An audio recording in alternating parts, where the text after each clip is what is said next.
Hello, students. We continue with the poem Breezy April by Tagore.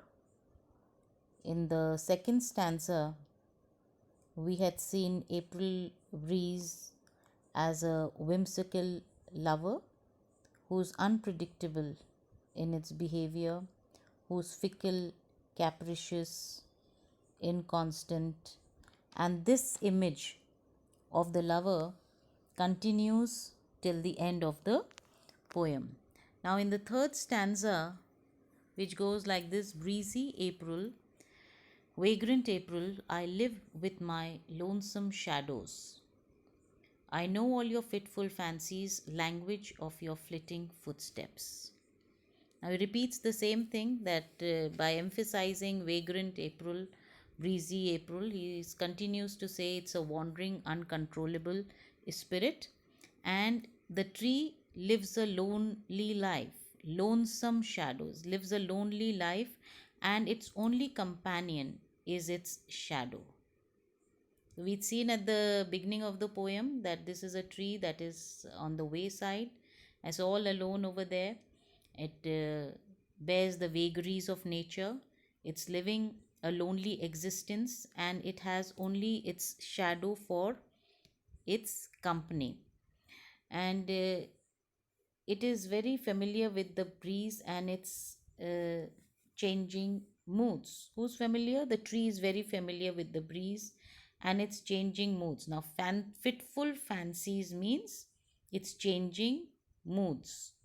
That is, the tree has a knowledge or is aware of the breeze and its inconstancy.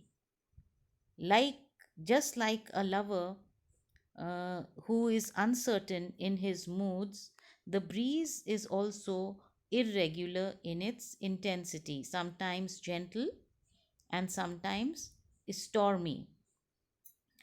Uh, and flitting means it does not stay in one place, it keeps moving.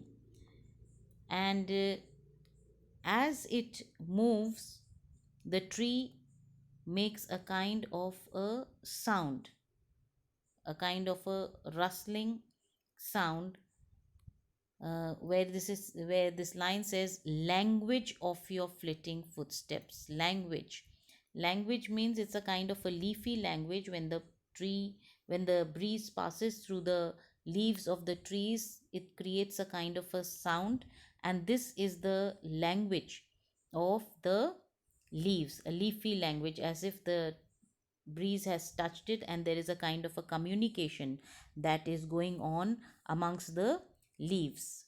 So here we see the breeze is once again personified as a nimble footed spirit. Flitting means someone who passes or walks past very quickly, does not stay in one place. Nimble footed is swift footed. Spirit at whose touch the tree breaks forth into blossoms. Now that's the beginning of the fourth stanza. All my secrets burst in blossoms.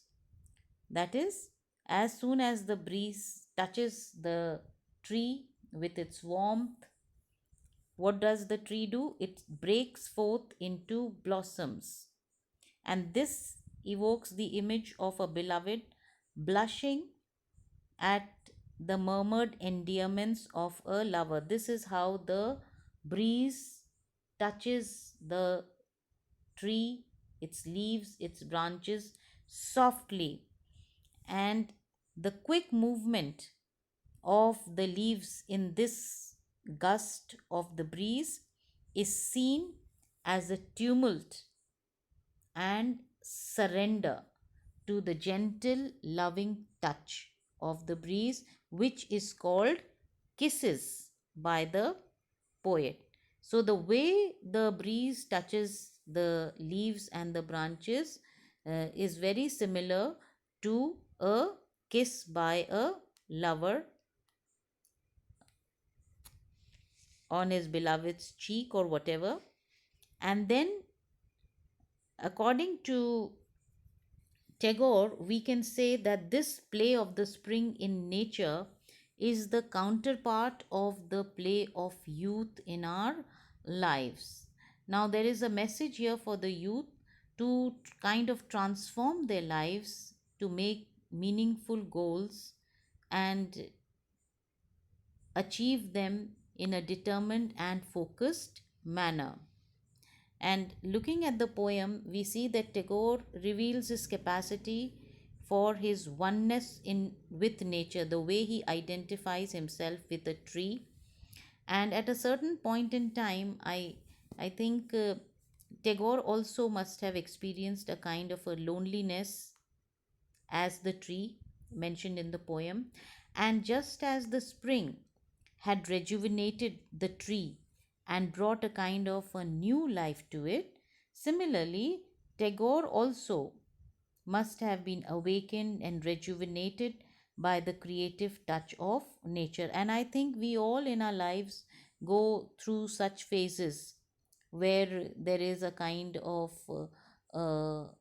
what should I say, kind of a stagnancy, and then there is something that happens which kind of rejuvenates us and brings us alive. So in the midst of nature, he felt himself once again alive with creativity, that is in writing and composing poems. And in this sense, Tagore can be compared to the romantic poets like Keats. Both Keats and Tagore had glorified beauty and nature.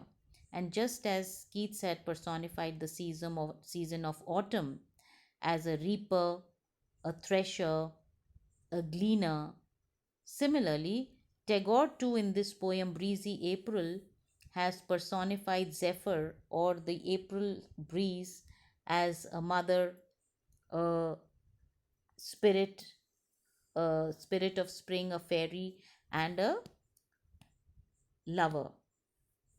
At a deeper level, the poem holds Tagore's idea of the creative and vibrant spirit of God which pervades the whole of nature, and he sees God as a creator and architect with his myriad movements. So, this finishes Breezy April. Next time, we'll take up another poem.